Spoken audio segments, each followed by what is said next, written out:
talk show. Where we're kicking it and having fun on inspirational radio.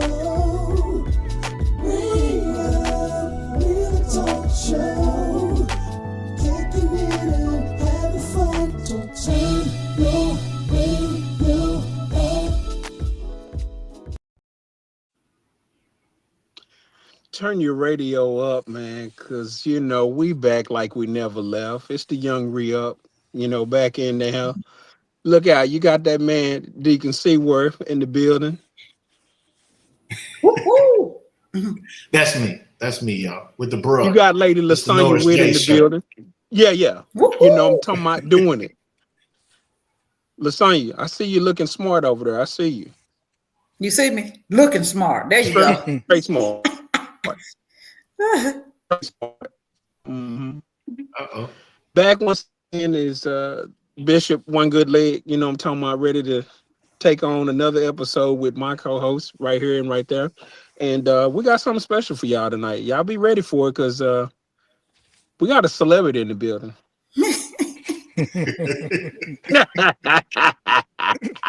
I said we got a celebrity in the building. Y'all, I'm gonna let Shelton introduce him and everything. Y'all get ready for this episode because it's gonna be some fireworks. Boom. It's, go- it's going all the way up. Yeah, Dion, I appreciate the intro. I can't wait till we get some of your special guest intros again, man. That was some Yeah, we got some interesting people people. gonna pull up. They're gonna pull up. Okay. Oh, we got some people gonna Um, pull up. some. Okay. Because I think we need to talk to Jerry for sure. Because he got some I don't stuff know if we going want. on that we He's need to. upset. He's really He upset said right now. Jerry's really upset. Yeah, He's we need to really talk to upset Jerry. right now. Yeah, Jerry, yeah. Jerry got some stuff going on that we need to, have a conversation about, man. See where his head at with it. Mm-hmm. I'll call him and see what he got. Okay, all right. Okay. So we got a really special show with you guys tonight, or for you guys tonight, and as you can see, we got another person on the panel Yay. that I'm super excited about having this conversation with. His name is Larry Carter. He is my deacon brother at the Potter's House. Known this brother for what, a little over 2 years. We've been, definitely, Right. definitely kicking it. He's from Lake Charles, and he has a company called Be Ye Fruitful. And if y'all know any scriptures, y'all know Be Ye Fruitful leads to some really to populating the earth and stuff. So Yeah. we're gonna talk a little bit about that company and a little bit about his background, and then we're gonna get into a topic shortly after called "Hearts Gone Cold." Right? Why empathy is missing in the church and in culture today. So real deep conversation. We've been on a kind of a tear on where we as Christians, especially Christians in America, where we should, have our heads set and how we can kind of come together and be of support to the culture and to the world, and be a stronger, church body, for the world. And so this is, one of the things that we can really delve into. So without further ado, I want to jump in to just really, getting to know and having our guests get to know Larry Carter and how we can support and take part in his business. So first and foremost, Larry, just tell us a little bit about yourself, man. Again, know you from Lake Charles. How long have you been in the Dallas area? And one of the things that we always like to talk about is purpose, man. Like why did this type of business, pop in your head, man? And tell us what type of business this is. Right. Okay, good. Yeah, like you said, from Lake Charles, Louisiana, backwoods, Lake Charles. I always was a business owner for the most part. I had landscape business back in Lake Charles, uh, Carter G's landscaping. Business was doing pretty good. It was coming up, had 11 Capital One banks, and it was growing. until God told me to move to Dallas. Mm. I got a criminal background, to where that led me to prison, which is where I got saved in 1999. All right. When I got out, trying to get on the right foot, that's when I had to start my own business, became entrepreneur, because if nobody don't want to hire me, then hey, I had to grind and get it myself. So I hear so Amen. you. I started a business. I was working at a church, United Christian Fellowship, Mhm. doing maintenance over there. Uh, but the business was growing until God told me to move to Dallas. When I moved to Dallas, told my wife about it. She was on board. We came here, didn't miss a beat. I couldn't keep up the landscape business because some of the Hispanics, they had it like they had it on lock. Mhm. You Yes, already sir. know. You know it. They had it on lock. And the profit margin was way lower than I was cutting in Lake Mhm. Charles. So Mhm. so I ended up selling cars at Chuck Fairbanks Chevrolet. Okay. So I sold cars for 10 years. And then when I seen, I was always looking for something to start again, real estate or something to start my own business. But when I seen, people advertising, love, and then I'm having conversation with guys telling me how they marriage is stressed because of, sex, either the wife on strike or they arguing or something, Mhm. they arguing. So and then I seen people, putting balloons up and and setting up atmospheres, for that type of environment. It kind of just clicked. I say, let me try that. And I just used it as a segue of ministry. It's really ministry, marriage ministry, Right. for couples. Now, mind you, everybody's not married, everybody's not Christian.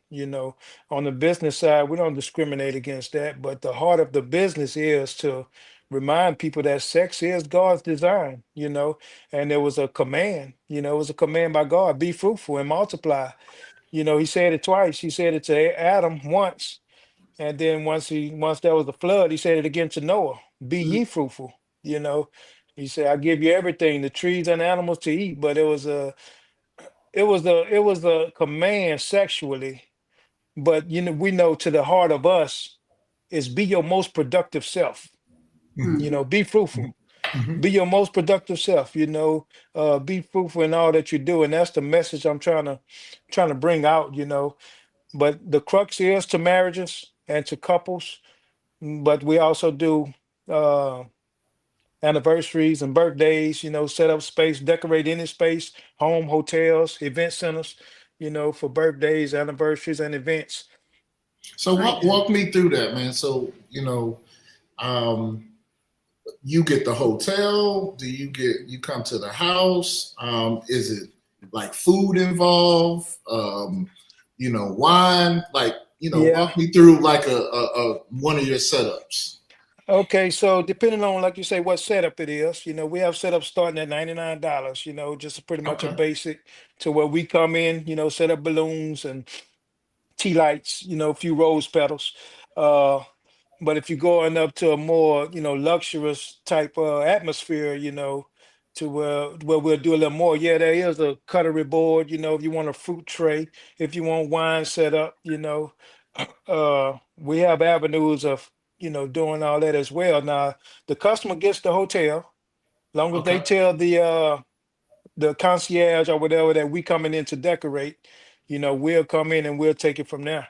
We'll even set up like backdrops or whatever for photos and uh whatever kind of display they want, but we'll also come in and take that back, at the before checkout. We'll Okay. come and break that down and take it with us. But for the most part, yeah, that's the way it go in the room, in the hotel room or the house.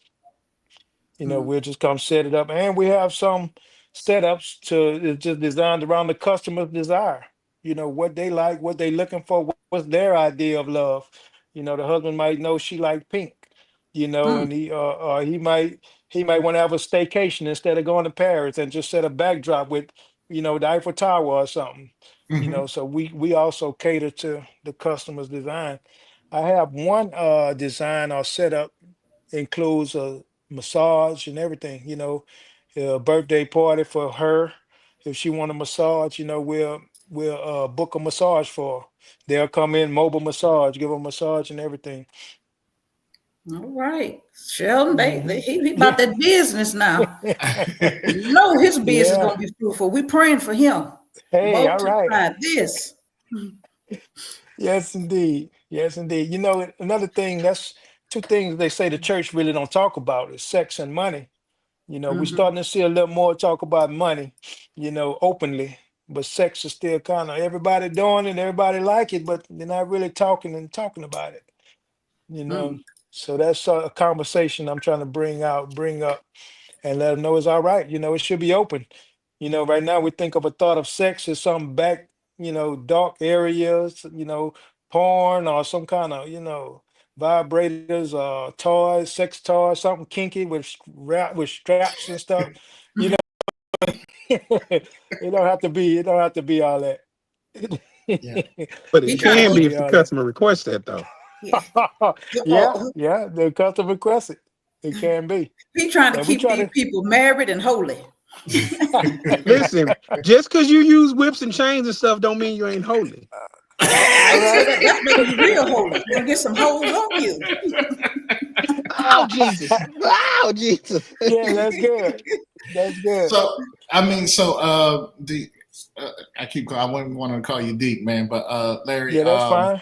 That's fine. one of the things that that you said earlier, man, you said a lot. I mean, I really want to dig back into some other things you said about your history, man, that I can't say that I was fully aware of, but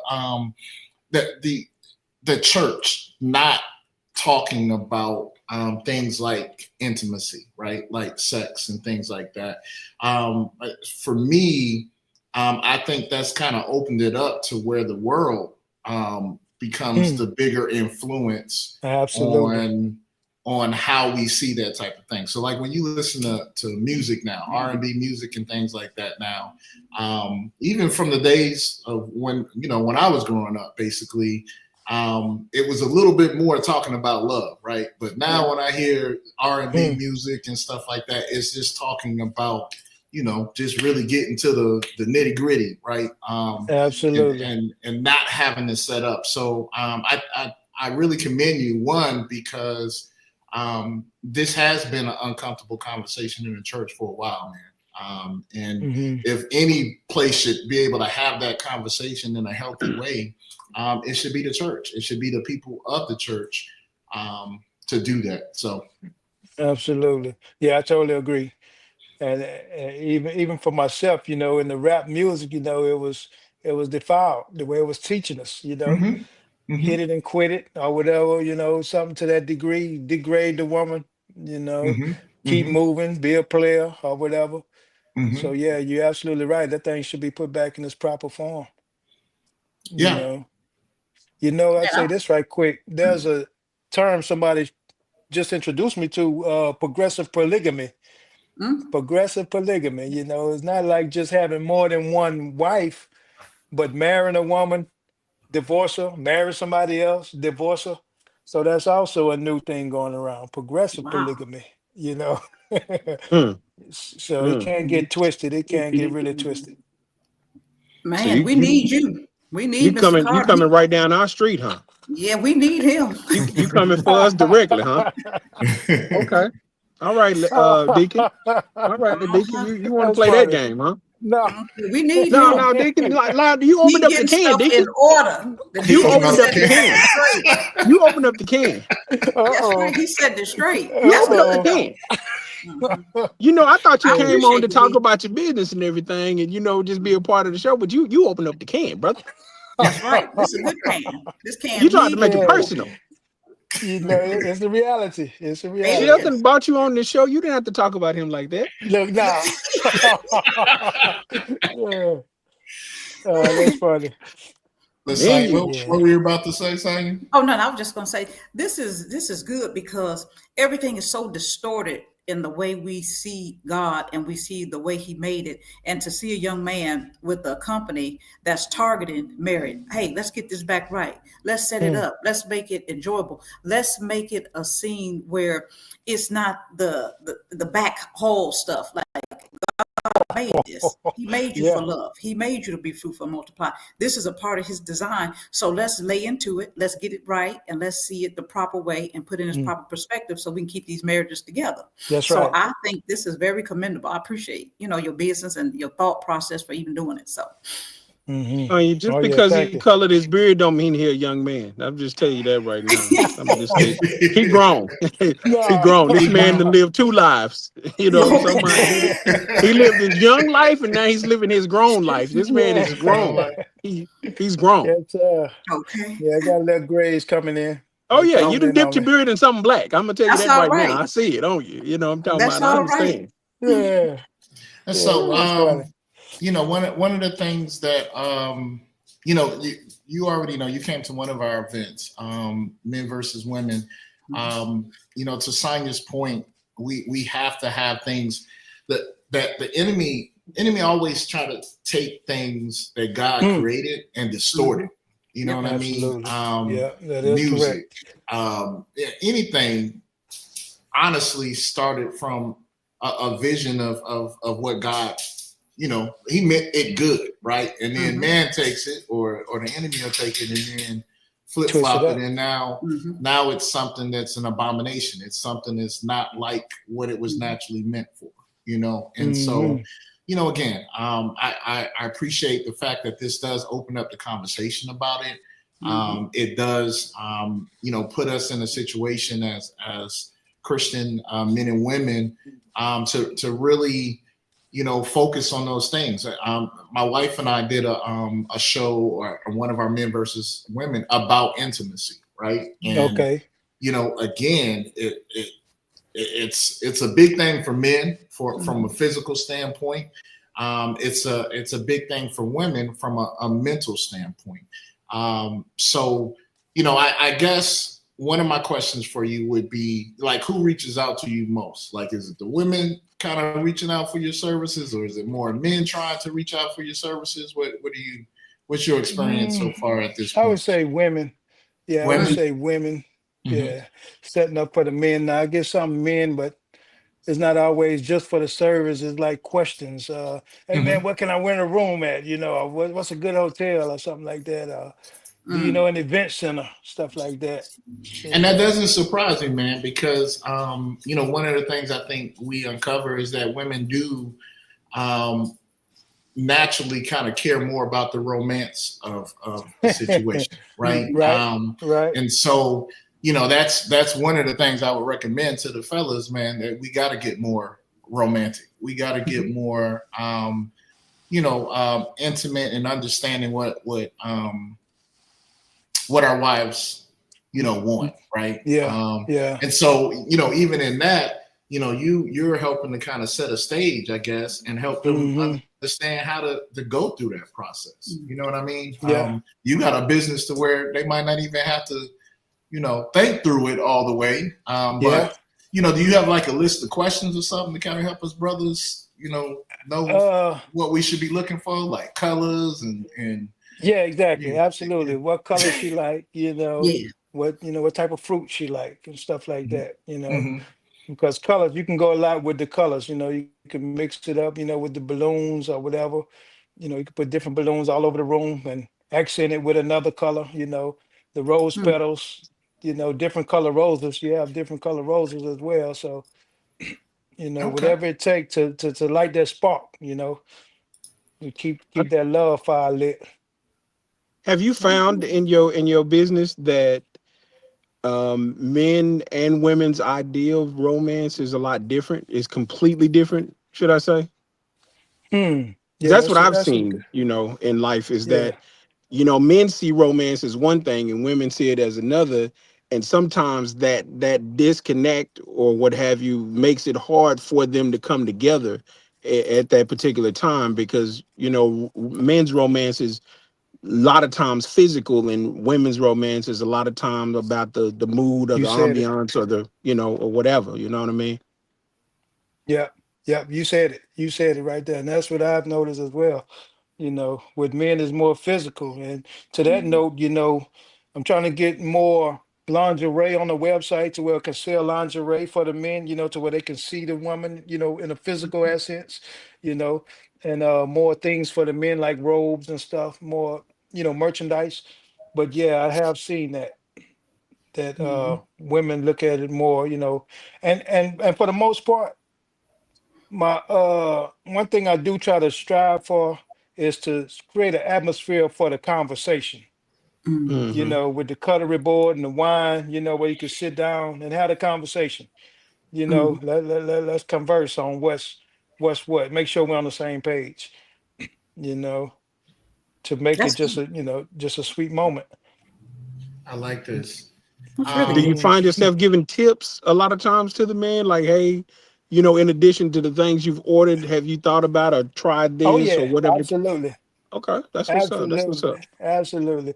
Because like we said earlier, the enemy come to twist up a lot of things. Some people they just in that position. You may have a girlfriend or something, and he eyeballing his friend's wife, talking about his friend like him. So when they having those conversations with me, that's where I try to at least put that thing back in its proper context. Like, no, man, that's too much. You can't handle one woman. How you gonna, you know, Come on now. how you gonna get tangled up with another one? It's gonna create a mess. So I try to ease in. That's where I try to ease in some kind of common sense, to put that thing back in its proper sense. Man, that's But awesome. yeah, So you have a ministry, like you got a business, but you end up doing ministry too. So you get two for one. That's really absolutely, okay. That's good. absolutely. That's so, awesome. for, so Hmm. for our audience, I put your website address up there, man. Any any other ways that they can get in contact with you? They can support you. They can. Are you just in the Metroplex? Or you have plans to go? Because I got people in Virginia listening to this right now. So I see. Yeah, for now, yeah, we are just in the Metroplex. Mhm, I'm setting up for back home in Lake Charles, Louisiana. I am mhm. setting up for there. But yeah, so far Dallas, Fort Worth area, Okay, Okay. and the Metroplex. We try to cover those grounds for now. okay, Awesome. all Hmm. right. So if you pull up to somebody's residence to do the setup and everything, and they got a lot of roaches and stuff running around, do you suggest to them to get a hotel room? Do you be like, man, listen, You we know shouldn't what? even, I can't set my equipment up in here. I can't I You can't can't set up do with it. it like this. I can't do Dion it. cannot Yeah, do it. I don't Bishop want none of my stuff with the stuff on it. Bishop one good yeah, leg. yeah. That's a good one. Haven't had that experience yet, but I'm sure we'd have to have some kind of disclaimer. Yeah. Oh It's a yeah. limited exception. Hey We need Dion, to let me tell move you the secret. locations, sir. Dion, let me tell you Yeah, the secret. absolutely. When you got all that going on in your house, you can't afford him. You ain't even finna call him. So no, sir. No, sir. They're not That's calling a him. good one. No, sir. That's a I They're good not one. calling.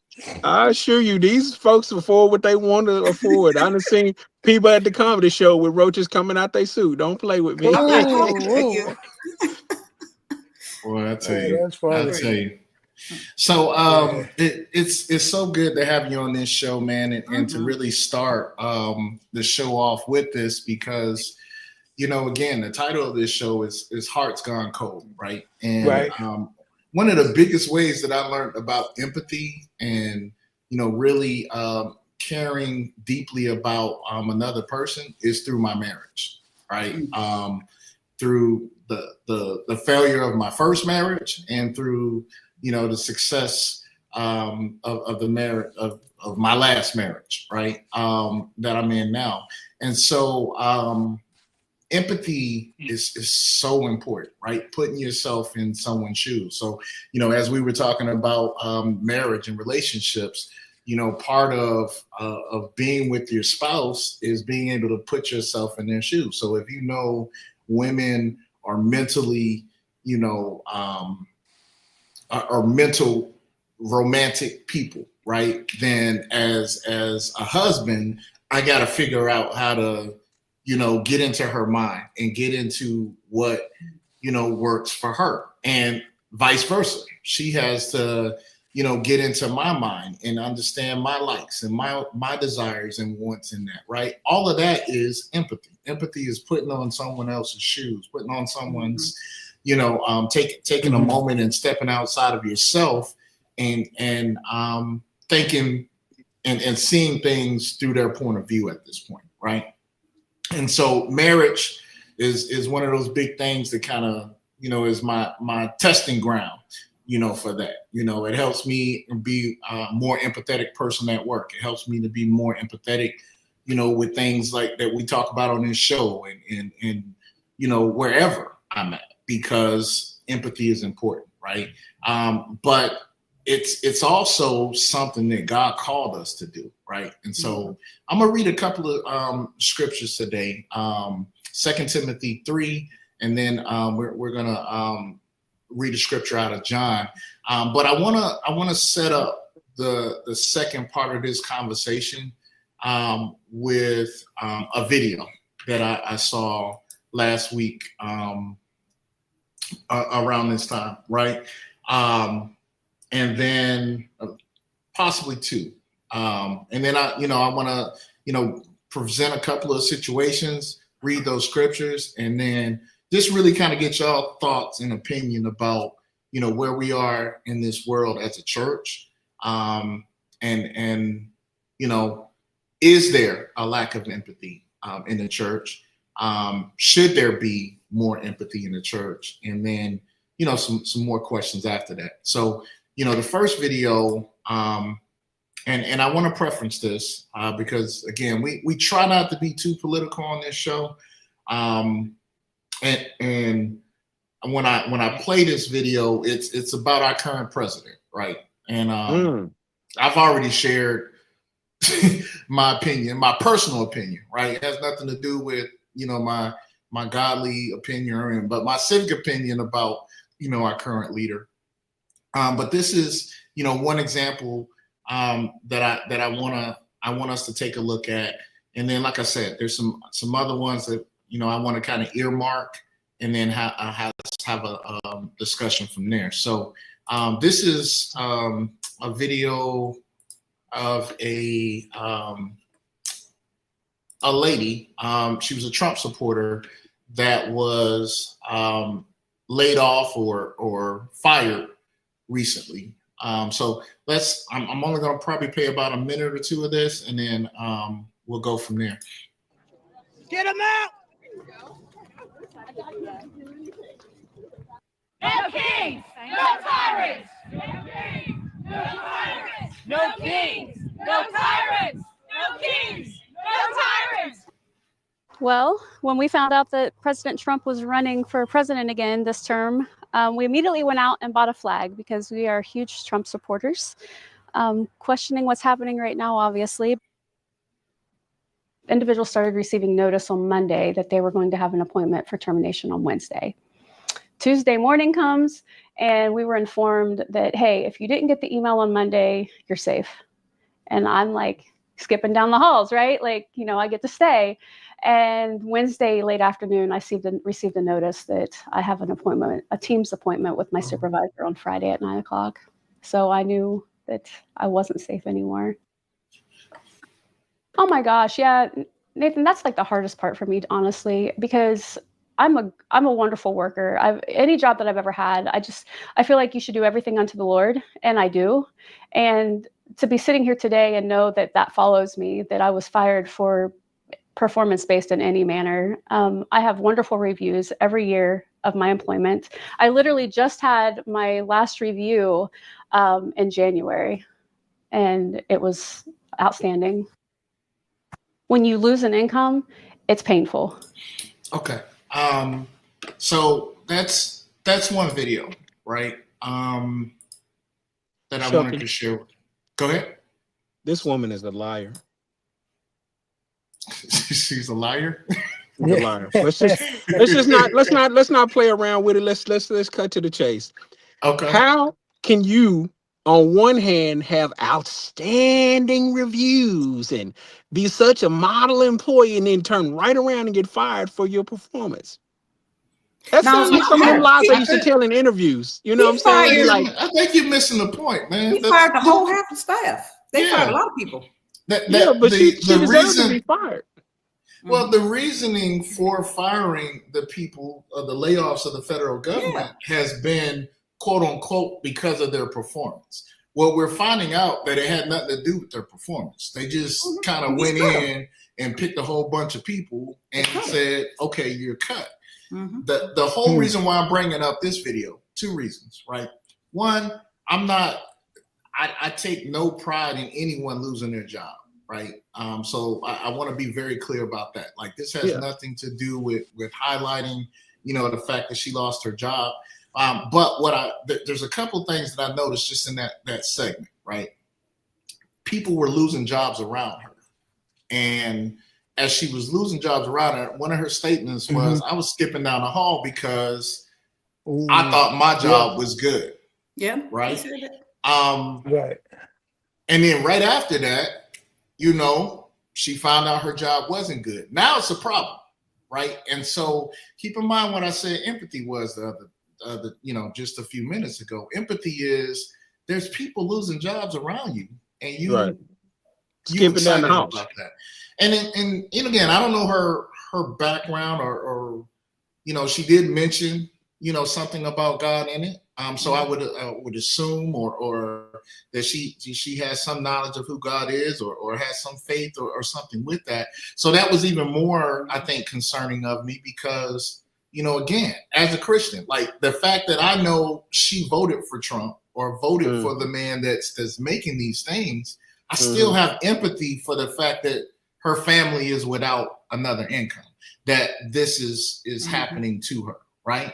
And that is, to me, is one of the bigger things that I'm seeing missing right now in church, because leading up to this election, even now, I mean, you still hear people, we're in the middle of like a tariff war and people are losing their 401k and losing a whole bunch of money and stuff like that. And there's not, again, there's a group of people who that doesn't affect or hasn't affected yet, that are like, suck it up, deal with it. You know what I mean? And,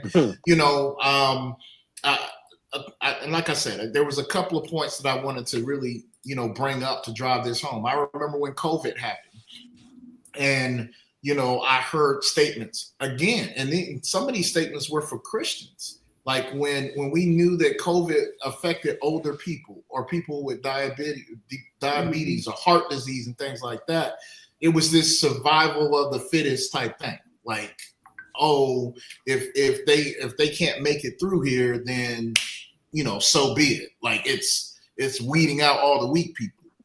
Again, lack of empathy, and it hurts me harder. It hurts me to my core when those people are people who claim to be in church or claim to know God, because things like that seem so far from God's heart. Immigration, when we talk about that, the Bible tells us to love our neighbor, but we talk about people who come to this country as if they're all enemies, that they're all, bad people or things, like that. And, we're in the middle of a court case where a young man got deported over to El Salvador. No criminal record, nothing wrong, with them. And again, we have a sect of people who seem like they're okay with that. Like even the fact that we've said this was a mistake, paperwork error or whatever, like there's no urgency to get this man, back into America with his family and his kids. That type of stuff coming from people who claim to be Christians concerns me. And, I'll stop there. Those are some of the examples that I had. I'm pretty sure y'all probably have some more, but y'all kind of see where I'm getting at with this, because I could go on and on about different examples where we're showing a lack of empathy for someone else because it doesn't necessarily affect us at that moment. That's the truth. And it's sad to say, but it's a lot more, especially around the politicized climate that we're in, which if we keep on living, like the old people say, we all gonna feel it. Just keep on getting up. Just keep on breathing. Sooner or later, we all gonna get some effects of some of this stuff. So we need to be, honestly concerned about our brothers and sisters. Even if it's not affecting me today, it might affect me tomorrow. I might be having a good day today. You might be having a bad day today. I need to be concerned about your bad day, because if I keep on getting up, one of these days I'm gonna have a bad day. So take plight. Like, and when you're a body, if my hand hurt, the whole body go to rescue your body. You notice Hmm. that? The whole body. Yeah. If you hurt something, the whole body goes to rescue it. It don't be like, oh, that's your hand. Your eye be like, that's your hand. That's too bad. Your neck be over here. Well, that's the hand. That's too bad. Your foot. Oh, that's the hand. That's too bad. No, that's not how the body works. All the parts come together to rush together to heal the piece that is hurting. And I think the physical body is trying to represent the spirit body of Christ. Rush to help when your brothers or sisters are hurting. At least have empathy for them, and feel how they feel, and not be so excited. Oh yeah, I got mine, you ain't got yours. No, that's not how that works. Right. The word even say, cry with those who cry, rejoice with those who rejoice, mourn with those who mourn. You get in their shoes with them. If your brother hurt, you get down there with them. If they rejoicing, you rejoice with them. That's good. That's what it's about. That's definitely what it's Because we about. one That's real body. good. Yeah, we the same body. That's what people don't know. They don't know. You don't even understand. This is your body. Your foot is hurt. Your hand is hurt. Your head is hurt. Your back is hurt. Your neck. We all need to rush in to make sure the body is okay.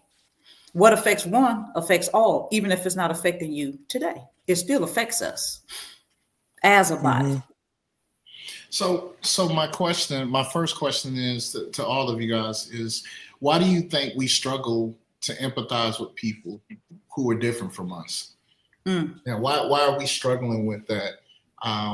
And again, I'm coming at this two ways: one as a culture, but then one as a church, right?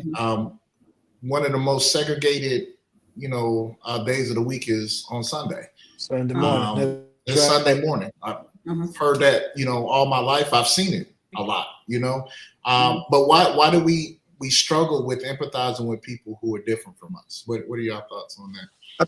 I think it's not so much a struggle for us, because we 9 times out of 10 didn't come up with much, and we were taught the value of being able to be grateful for what you have, whether your parents brought you up in church or not, boy, girl, whatever the case may be, you need to be grateful. This is what we got. This is where we're at. And you kind of learn that and understand that. But a lot of our counterparts, are out here and they didn't grow up like that. They were, it was kind of all of us, and whatever it is, we doing what we doing, and we don't care about anybody else.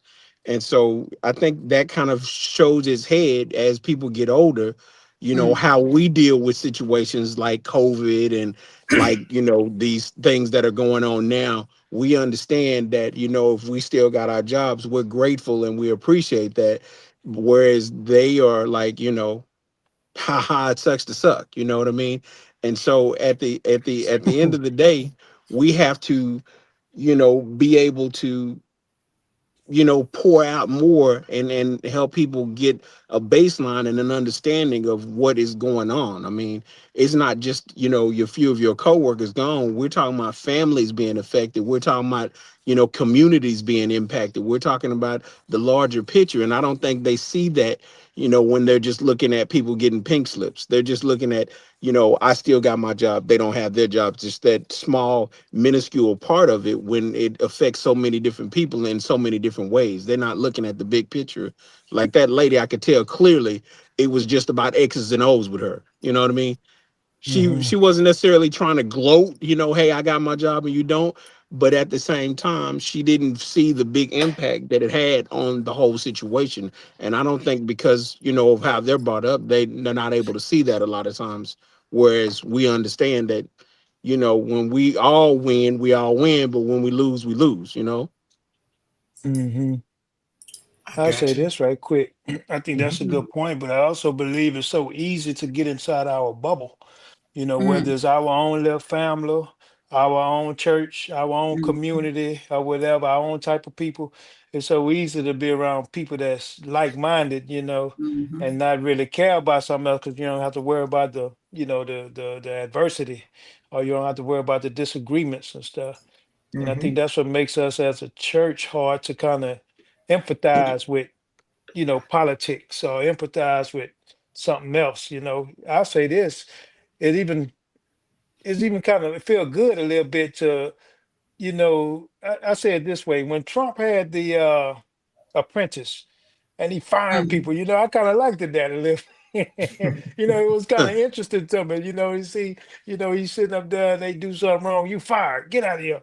Mhm. It's kind of pleasing to me a little bit. But when it became a reality and he becoming president and he trying to change laws that's going to affect me, I was kind of the same way. Like, no, I don't really care for this dude. That's not the way it should be.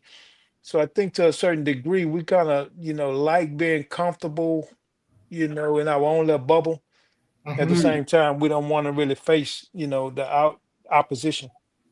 But both of you highlighted something and this is the reason why I have brought Second Timothy 3 came to mind when this topic came up, and so I'm gonna read it. This know also that in the last days perilous times shall come, for men shall be lovers of their own selves, covetous, boasters, proud, blasphemers, disobedient to parents, and unthankful and unholy. Right. So I want to stop there for a minute, right? Because normally when we hear this scripture preached, as always, it's always usually pointing out to some outward sin, people doing crazy. Matter of fact, I've heard it, the lovers of themselves being used to describe people in the LGBT community, right? But reading this and reading what it talks about and what it really emphasizes, being proud and boisterous, lovers of themselves. Both of y'all talked about, this one thing that I think is the enemy of empathy is just being so engrossed with yourself that you don't see how it affects everyone else, right? And so, empathy. Keep in mind what the whole premise of it is your ability to put yourself in someone else's shoes. So the other thing I think makes it hard for people is not having certain experiences. I remember, leading a team at a call center, and the call center really answered calls from people who were filthy rich, top 1% in the country, because those were the people that bought this particular product, right? And I remember having a hard time with, talking to an associate who's making $12, $13 an hour about having empathy for someone who, makes 20, 30, 40, 50 times more than they do, right? They couldn't understand why, they needed their table tomorrow, their merchandise tomorrow, because they had this big party where they were going to be, entertaining the mayor or someone like that. They had no, point of reference for that, right? And so, one of the things that I had to try to do when coaching them to have empathy for those type of people is to bring it to something that they did have a care about, or that they did have a concern about, and say, hey, it's like you being concerned about X, Y, and Z. This is how that customer probably feels about their X, Y, and Z. You know what I mean? And but that takes work, man. That takes a conscious effort to kind of take a step back and take a moment and say, you know what? This person is going through this. You pointed out, Larry, that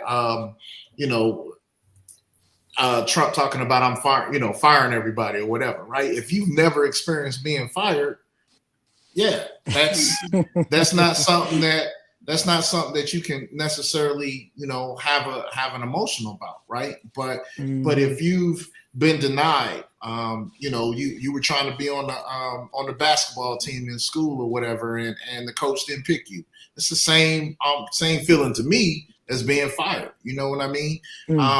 So I think definitely as a church, right? And I think the mandate is on the church to really lead the world in that capacity, like to go out our way to find out how we can be more empathetic about situations. Does that make sense? Yes. Yes, indeed. Yes, indeed. verse 3 in this says, without natural affection, truce breakers, right? False accusers. And everything that I'm reading in this scripture seems like it's symbolizing, some of what we're witnessing, in today's time, right? Fearers, despisers of those that are good, traitors, heady, high-minded, lovers of pleasure more than lovers of God, having a form of godliness, but denying the power thereof, for such turn away. For of this sort are they which creep into the house, lead captive silly women laden with sins, led away with divers lusts, ever learning and never able to come to the knowledge of truth. Now, as Janus and Jambres withstood Moses, so do these also resist the truth. Men of corrupt minds, reprobate concerning their faith. But they shall proceed no further, for the folly shall be manifested unto all men, as there also was. I wanted to get to verse 11. All right, well, I mean, not skip verse 10. But thou hast fully known my doctrine, manner of life, purpose, faith, long suffering, charity, and patience. I don't think I ever really paid attention to that, but does that scripture sound familiar to y'all? Mm-hmm. Definitely. What scripture is that? It sounds like something in Corinthians. Yep, there you go. So yeah, that's good.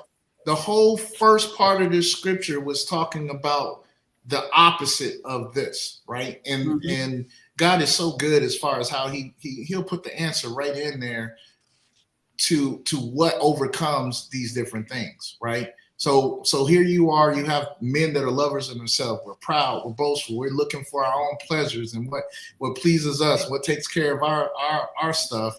But here, love is patient, love is kind, it does not envy, it does not boast, it's not proud, it does not dishonor others, it's not self-seeking, it's not easily angered, it keeps no record of wrongdoing. Love does not delight in evil, but rejoices in truth. It always protects, always trusts, always hopes, always preserves. Love never fails, right? So this is in Timothy, right? But here we have where the author is referring back to that scripture of what we know love, unconditional love to be. Right. And I'm not saying that this type of love is easy, right?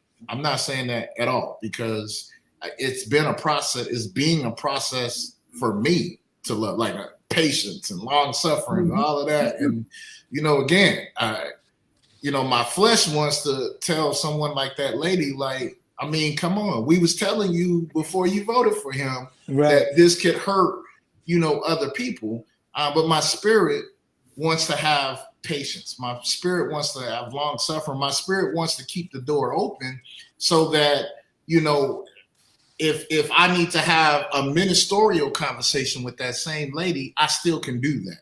Does that make sense? We shut the door because we have a lack of empathy for people.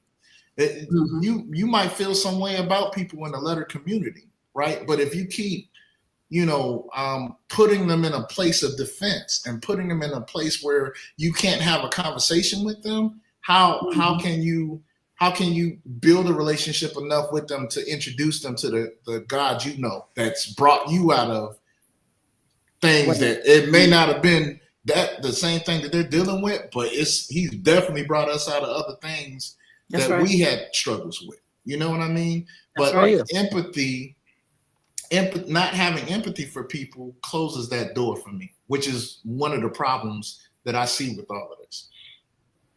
And the word even says, see yourself as them, put yourself in their shoes. It said, don't rejoice when people fall, and then God even say he'll take away their punishment, in Psalms, he's like, don't do that. You don't rejoice when people fall. You have to see yourself as them. What if this was me? And sometimes that's a stretch. It's a stretch to try to empathize with people you don't understand, or people like you said at the company. Why do I have empathy? I'm making $12 an hour. They're multi-millionaires. So what if they don't get their couch Friday? They can get on Tuesday. You know, what's the big deal? But it's just as important to them with their guests or clients. Like he said, it was the mayor or whatever. But he has business, whatever he does, it's important to him to get, you know, a product there, no matter what his economical, you know, background is. But like you say, it's hard for some people to stretch. Why do I need to worry about if they hurt? You know, long as I'm not hurt, but you have to put yourself in their shoes. And sometimes it's too much work. People don't want to stretch to be someone else and to see past my community, see past how I was raised, see past how I look, see past how I feel. Because sometimes my life be so painful, or you look at your life as painful, and then you be like, well, they didn't endure the same thing I did, but everybody endured something. Nobody gets away in life. The rich, the poor, black, white, pain comes to every race, social, economic background. You're not going to escape pain. I don't care what your name is, what your pocketbook say. It doesn't matter. Pain comes to all men equally. You're going to have some things in your life, but sometimes it's difficult for people to grow and to stretch. That's why we need a God. You got to have God in your life, because he'll crush your flesh and make you grow, see things different, believe different. See, because I can tell just in my own walk how having a relationship with God have stretched me, have grew me and stretched me to places that sometimes I can look back over my life and I didn't even want to even entertain being stretched that way. You know, just what I feel, just what I think, that's what it is. And it's like, no, sir, it's 8 billion people on this planet. It's 7 continents. You don't know all them people. The way you think is limited to the way you think because it's influenced by your background, your family, your race, your this. So to step outside of who I am, it's a stretch to see who you are. And people don't sometimes want to do that much work to see the world different. That's why we have all these problems and all this hatred and all these wars. If you could calm down a second and understand another person's plight, we would get along better. If we would stretch, we would get along better, and we wouldn't have as many problems in our society as we do. And I think a lot of times people don't realize that, and it's in your mind, but you don't access it for whatever reason, that good and bad things happen to good and bad people. Bad people. That's right. You know, it doesn't matter whether you live your whole life good and you don't do nothing wrong. Bad things can happen to you. You know what I'm saying? Good things can happen to you. It's all a part of life and your growing process. And it's something that we all have to go through in order to get to where we're trying to go to. And when that happens, it's not catastrophic. It's your opportunity to grow. It's your opportunity to, you know, go through something to refine yourself to be better than you were. And I think people get caught up in that, oh, woe is me. And it's not like that. You know, it's your time. This is just your time to, you know, the wheel then got around to you. That's all it is to it. Yeah. Hey, shout out to Charlotta Tucker. She's listening in. She says, yes, see yourself as them. Then she put another comment up here. Pain won't leave until it teaches us a lesson. That's good. I think that's real good. Yeah. Get on in there then, Charlotta. Get in there. Get in there. Yeah, that's all right. I think you know, a couple of things that I heard, right? So one of the other examples I was going to bring up was, and I actually had the video for it, but this young lady, she was reading a book by an author. His last name was So I don't know who the author is. I'll figure out. But apparently, he was writing a book that is kind of trying to downplay slavery, right? And so one of the it was on a podcast, and a young lady, I guess, had read the book, and so I don't know if she had posted a couple of quotes or something like that. So the guy that was hosting the podcast had asked her a question. So one of the things he asked her was, I guess, that she got from the book was that slavery was over pronounced, like it, you know, it wasn't as bad as, you know, everybody made it out to be, right? And so he asked her, he said, what wasn't bad about slavery, right? And so, you know, she couldn't answer him, or she didn't want to answer him, you know, and she kind of felt like she was trapped in that conversation. And he kept kind of pressing her with it. And then finally, she said something about, like, I guess when George Washington had slaves, that it was reported that some of his slaves liked him. Again, we have a situation here where, we have a person where, one, we're so far removed from how slavery was, right, in this time that we live in. However, as people of color, we're closer to it because our ancestors and the people that we grew up under had to be subjected to it, right? And so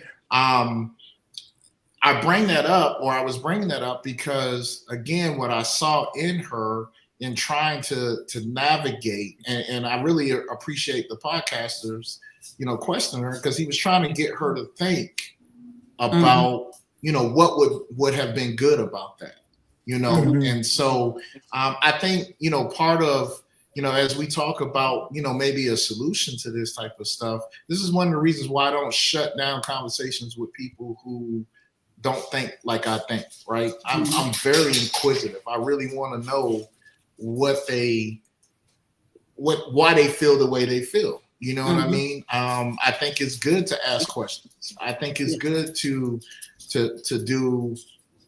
have that conversation, because in that, I think it unlocks the ability for information to transfer, right? And for you to help someone put themselves in someone else's shoes, or at least your shoes, and kind of understand what's going on. I think one of the issues with empathy is our inability to listen to each other actively, right? And just really take interest in someone else, again, outside of ourselves. And that requires listening. That requires taking the time back. Even the person that, may need the empathy, or I need you to be empathetic with me, just listening to why that person is thinking the way it is. Maybe there's something in there to unlock how you can have a conversation with them, or paint the picture for them as to, why, you feel the way you feel about a certain situation. Does it make sense? Definitely. Because it's difficult if you have a trauma. Let's say an abuser and an abusee is in a room. A person that's been abused and a person that does abuse. It's going to be hard for them to listen to each other when the abuser was probably raised a certain way. And my granddaddy was abusive. Your daddy was abusive. So then they're abusive. But if the person that's been abused sit in the same room, it's going to be difficult for them to sit and try to understand that background of that a person that's abusive, because they had the trauma that they experienced from being abused. So that's where we at sometimes when people are talking, because I got my trauma. I'm definitely not going to listen to you try to explain why you beat me. I'm not going to listen to you. I got beat. So I'm not going to listen to you explain why you a beater and I got beat. So I think it's a lot of trauma that we hear stuff through, and we don't want to sit, listen, and be healed enough to see another person's point of view. If you already have trauma in your soul that's undealt with, it's going to be difficult for you to hear anybody else's point of view, because all you can process is your pain. You can't understand anybody else's. That's a good point. So it's going to, be difficult to process somebody else when you're having a hard time processing you. So this question is for all of you guys. This will probably be my last question, because I have a lot more. And so I don't know, this might be something we might need to carry on into next week or a derivative of it. But what are some practical ways we can show more empathy? Like what are some things that we can do? And I hope, to our listeners, and this is for our listeners too. So if y'all got some advice on that, we definitely want to hear it. I'm not coming at this like I'm, again, like an expert at it, right? Because like I said, there's some people that I have a hard time empathizing with because I'm not there yet. You know what I mean? I have a hard time. To be honest with you, I have a hard time empathizing for people who don't have empathy for other people. That's one of my struggles, because I'm like, they're not giving grace to someone. Why do I need to give them grace? Well, because God says so. Because God said that they'll know us By by love. how we love. Mhm. You That's know, right. it was a new commandment, right? So that's why, you know, so I feel like I have to obey what God is saying.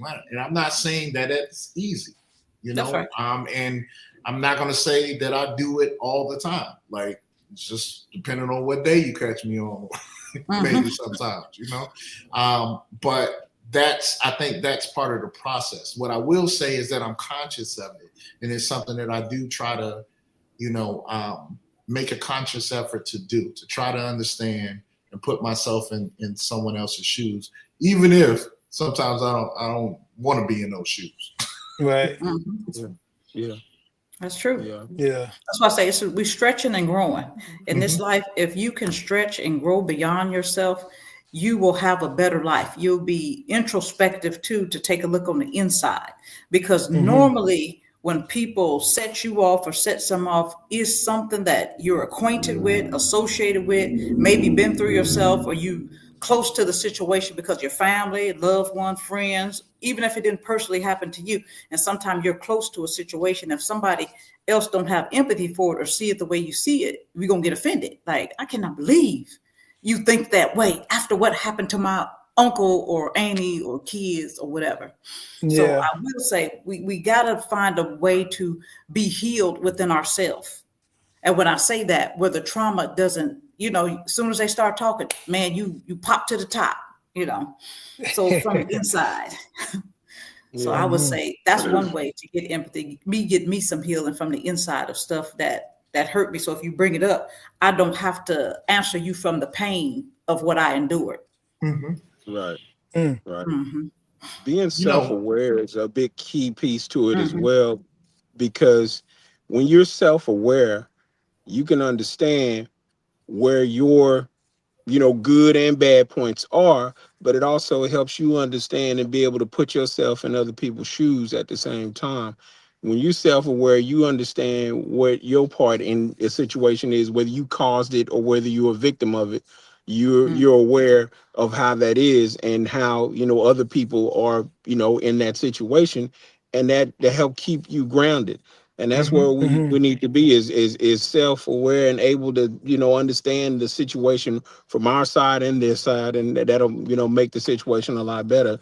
And it allows to kind of reach out to each other and get our arms around one another when what I'm saying something. Well, I've seen us come together when tragedy strikes, and it's a good 3 or 4 days or a week or two, and we're all hugging each other. Oh my God, I love you That's true. guys, you guys. Man, as soon as that's over and it's back to normal, what I'm saying? We about to shoot each other in the parking lot. And it's like, we don't keep any of that. Any of that growth that we got during that short time frame, we don't keep it. And we got to find a way to be able to That's keep true. that growth and keep moving forward, man, because a lot of people think that time is on and on and on, but it's every day it's getting shorter. I mean, every day we're getting closer to seeing his face again. That's true. And I ain't trying to go fire and brimstone on y'all, but I'm just saying, That's it's a true. reality. He's Yeah. finna pull up on us. God That's is true. finna pull up That's on us. true. That's out That's of my new absolutely Bible. You know right. what I'm saying? The hood Yeah. Bible. You know what I'm The saying? hood God is Bible, finna pull Yeah. up on us. he gonna Be pull ready for up. that. Yeah. Be Yeah. ready. I like that point, Dion, because I think when we talk about practical ways to have empathy, being self-aware, it's just like the when Jesus said, he without sin cast the first stone, right? That's right. When you really and again, I said this at the beginning of this conversation, marriage has taught me so much about empathy, right? Because when I go to God and I'm complaining about my wife, knowing one of the first things he shows me is something about me, right? That Right. may have caused or threw fire on the situation, or threw gasoline and blew the situation up even more, you know what I mean, about how I handled it, right? And so, I think the more we are self-aware, it allows us, I know for me, I'll speak for myself, that it allows me to be more gracious to other people because I know I ain't got it all right and I know I ain't done it all right, so that's super important. So self-awareness is super key, man. Mm-hmm. Um, Yeah. One of the biblical scriptures, and that I'll let Dion kind of explain part of it is in his hood Bible way. And I don't know why this popped in my head, but Pharisees, like when Moses came to Pharisee and was like, "Let my people go." I think if Pharisee would have, and the part that really gets me is when Moses told him, like, the firstborn, is if you don't let my people go, like this curse is going to come on the firstborn. It led me to think, like, I don't think the Pharaoh thought that was going to affect him. Yeah, I think he was moving like that because he thought it wasn't going to touch him. That's right. And so, you got a hood version of that. Hey, hey, if you don't let the people go, you're gonna see what God is really about. You know what I'm talking about? And it ain't gonna be long, It ain't gonna be long. It ain't gonna be long. I'm talking about it's gonna come on you like pretty quick. And hey, your firstborn gonna get caught up. It don't matter. Yeah. God ain't no respecter of persons. You know what I'm talking about? Your firstborn gonna get got. Yeah, that's good. I'll say this right quick. I think, how does it look and what does it look like to be empathy to us today? I think it could start on the surface, just opening the conversation with people, standing in line in the grocery store, I'm waiting in Walmart, waiting to go to the self-checkout, and just open up a practical conversation. And to ask the question why, you see somebody like mad, cussing, why this person upset? Ask that question, why? Why would they do that? Now that's on the surface, but on a deeper level, I would think is when my money get involved, if I see somebody in need, how much can I really support them? How much can I really, back them up, and help them out? Because love is an action word. Hey, it's come an on. action. That's right. It's an action word. We can talk about things, all day, but until we put this, put these things in practice, as a body, as a church, and I'm talking to our Christian brothers and sisters out there, man.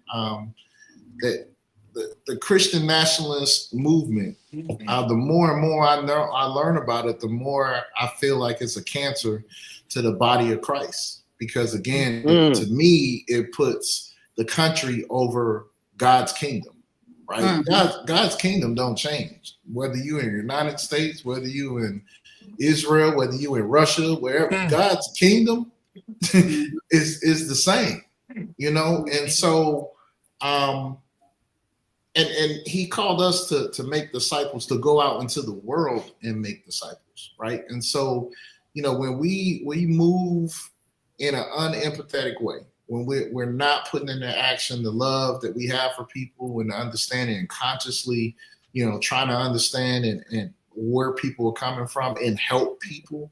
The question that I would have to all my Christian brothers and sisters that are listening to this, and not necessarily to condemn anybody or anything like that, but are you really walking, in God's will with that? Are you really, moving like He wants you to move, So like you said, Carter, like we got to put some of this, we got to put this into action, right? We got to be more, I hear brothers and sisters all the time talking about, well, I'm showing love because I'm giving them the truth. The Bible say this, and it's the truth.